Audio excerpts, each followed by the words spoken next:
Carpet जिहाद का एक नया जो खुलासा हुआ है, जो षड्यंत्र कारपेट जिहाद का जो खुला है, उसके विरोध में प्रदर्शन करने के लिए हम सब दिल्ली में 8 जगह पर आज विश्व हिंदू परिषद और बजरंग दल ने प्रदर्शन किया है। हमारे को तो समझ ही नहीं आ रही है कि मतलब ये है क्या प्रोपेगेंडा, क्या रचा जा रहा है, किस तरह से हमारी बच्चियां जरा सी जिहाद के नाम पर मतलब उनके साथ कितना दुर्व्यवहार किया जा रहा है, इसके प्रति सरकार बिल्कुल मौन है, आंखें। कथित धर्मांतरण और लव जिहाद से जुड़े आरोपों को लेकर टीसीएस से संबंधित एक मामला सामने आया है और मामले के बाद हिंदू संगठनों में आक्रोश देखा गया। तो राजधानी दिल्ली के रोहिणी क्षेत्र में विश्व हिंदू परिषद और बजरंग दल के कार्यकर्ताओं ने विरोध प्रदर्शन किया। प्रदर्शनकारियों ने केंद्र सरकार पर सवाल उठाते हुए हिंदुओं की सुरक्षा और अधिकारों को लेकर सख्त कदम उठाने की भी मांग की है। आज लव जिहाद जैसे मामले भारत में लगातार बढ़ते जा रहे हैं और कहीं ना कहीं तो हमारे देश की जो हिंदू लड़कियां हैं वो सुरक्षित नहीं है, क्या कहेंगे? मैं इस विषय पर ये कहना चाहूंगी कि आज हम अपने बच्चों को पढ़ा लिखा कर इतना बड़ा करते हैं कि वो बड़े होकर कुछ बनेंगे, लेकिन जिस तरह से हमारी बच्चियों के साथ लव जिहाद हो रहा है, छोटे होते हैं तो हम उनको संभाल लेते हैं, लेकिन जिस तरह से कॉलेज में जाते हैं बच्चों तब भी हम उनसे बात करते हैं, लेकिन जब कॉलेज के बाद जब बच्चे बड़े हो जाते हैं, ऑफिस में जाके काम करते हैं, तब तक तो हम उनके साथ नहीं रह सकते। लेकिन जिस तरह से आज ये समस्या हमारे सामने आई है तो उसके लिए तो मतलब बहुत ही ज्यादा परेशानी की बात हो गई है। मैं सभी से ये प्रार्थना करूंगी कि अपने बच्चों के साथ बचपन से ही, जब बच्चे छोटे हों तब उनसे मित्रता का हमारे को व्यवहार करना चाहिए, ताकि बच्चे हर तरह की बात हमसे कर सके। और जब एक कार्यशाला में जहाँ भी जा रहे हैं कार्य करने के लिए किसी ऑफिस में, तो वहाँ पर एक बार हम अपने बच्चों से पूछें कि एचआर कौन है उधर, मतलब किस तरह का माहौल है, कोई अगर जिहादी उधर है तो उनसे मित्रता नहीं बढ़ानी है।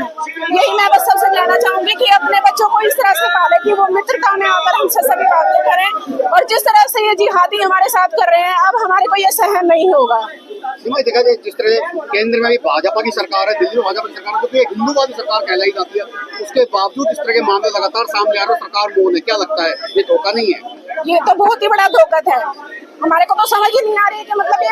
है क्या प्रोपेगेंडा, क्या रचा जा रहा है, किस तरह से हमारी बच्चियां जरा सी जिहाद के नाम पर मतलब उनके साथ कितना दुर्व्यवहार किया जा रहा है, इसके प्रति सरकार बिल्कुल मौन है, आंखें मूंद करके बैठी हुई है। हमारा विश्व हिंदू परिषद, हमारी बहनें, हमारे भाई बजरंग दल, निरंतर उनके लिए हम काम कर रहे हैं। तो भारत सरकार से हमारी ये अपील है कि वो इस जो लव जिहाद का केसेस आजकल सामने बाहर आ रहे हैं, उसके लिए एक कड़ी नीति अपनाई जाए। कुछ राज्यों में लव जिहाद का कानून बन जाता है, दिल्ली आज भी स्वतंत्र है और केंद्र सरकार मौन है, क्या लगता है कि दोगलापन नहीं है? दोगलापन तो है। अपनी राजनीति चमकाने के लिए सभी आज अपने इस तरह से हथियार उठाए हुए हैं, लेकिन जो हमारा लव जिहाद का मेन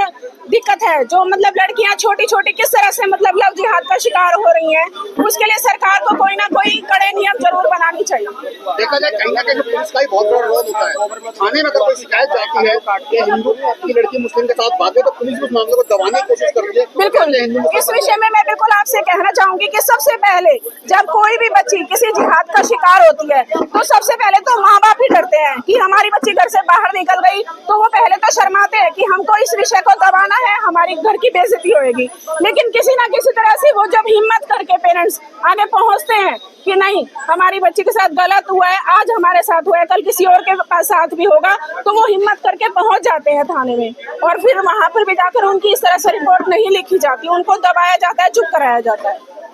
आज जो जगह जगह दिल्ली के अंदर प्रदर्शन हो रहे हैं बीएचपी और बजरंग दल की तरफ से, क्या पूरा मामला एक बार ये बताएं? ऐसा है कि इस देश में जिहाद की जड़ें फैलती जा रही हैं। अभी जो ताजा मामले सामने आए हैं, इसमें नासिक का टीसीएस का मामला हो या अमरावती का मामला हो या जो लेंस कार्ड है उनकी जो एचआर पॉलिसी है उसका मामला हो, अभी ये कारपेट जिहाद का एक नया जो खुलासा हुआ है, जो षड्यंत्र कारपेट जिहाद का जो खुला है, उसके विरोध में प्रदर्शन करने के लिए हम सब दिल्ली में 8 जगह पर आज विश्व हिंदू परिषद और बजरंग दल ने प्रदर्शन किया है। और उसी में से ये एक अवंतिका चौक का आज प्रदर्शन है। ये जो कारपेट जिहाद है, इस जिहाद जो एक्सपोज हुआ है, तो इन सभी संस्थाओं को जो हिंदुओं से पैसा कमा रही है, हिंदू बच्चों के दम पर विदेशों से पैसा कमा रही है, वहाँ कार्यस्थल पर हिंदू बच्चों की सुरक्षा की जिम्मेदारी इनके मैनेजमेंट की है। और जब मैं सुरक्षा की बात करता हूँ तो उसके अंदर धार्मिक सुरक्षा भी आती है। तो इसलिए यदि उनकी धार्मिक सुरक्षा की जिम्मेदारी को ये सभी संस्थाएं ठीक तरीके से उसका निर्वहन नहीं करती हैं, तो हम इन संस्थाओं का बार बार रोड पर आकर के विरोध करेंगे। सरकार की आपने भी बात की थी, जब नारेबाजी हो रही थी, सरकार के लिए आपने कहा कि हिंदू की रक्षा करेगा, उसका चुनाव जो सरकार करेगी, तो किस तरह से क्या कहना चाहते हैं, क्या संदेश है सर? मेरा कहना यही है कि सरकार जब चुनाव लड़ रही होती है, ये नेता मंचों पर आते हैं तो हिंदू सुरक्षा की बात करते हैं, हिंदू सुरक्षा के नाम पर हिंदू इनको वोट देता है, लेकिन जब ये सरकार में आ जाते हैं तो ये केवल विकास की बात करते हैं, हिंदू सुरक्षा की बात को भूल जाते हैं। तो अब ये नहीं चलेगा दोहरापन। अगर सरकार की उपलब्धियां आप गिनाएंगे तो उसमें हिंदू सुरक्षा की उपलब्धियां भी आपको गिनानी पड़ेगी, नहीं तो जो भी इस प्रकार के नेता हैं जो सरकार में आने के बाद हिंदू की सुरक्षा को भूल जाते हैं और कहते हैं कि अब हम धर्मनिरपेक्ष हो गए क्योंकि हमने भारतीय संविधान की कसम खा ली, तो उनको पहले से ये पता था। जब वो मंच पर जाकर के लोगों से वोट मांग रहे थे हिंदू के नाम पर, उनको पता था कि हमको जाकर के सरकार में बैठना पड़ेगा तो हमारे को इस प्रकार की बंदिशें लग जाएंगी। तो या तो हिंदू के नाम पर वोट मांगना बंद करें या फिर हिंदू सुरक्षा की उपलब्धियां भी उनकी सरकार में क्या क्या हुई उसको भी अगले चुनाव में उनको गिनाना पड़ेगा। जय श्री राम।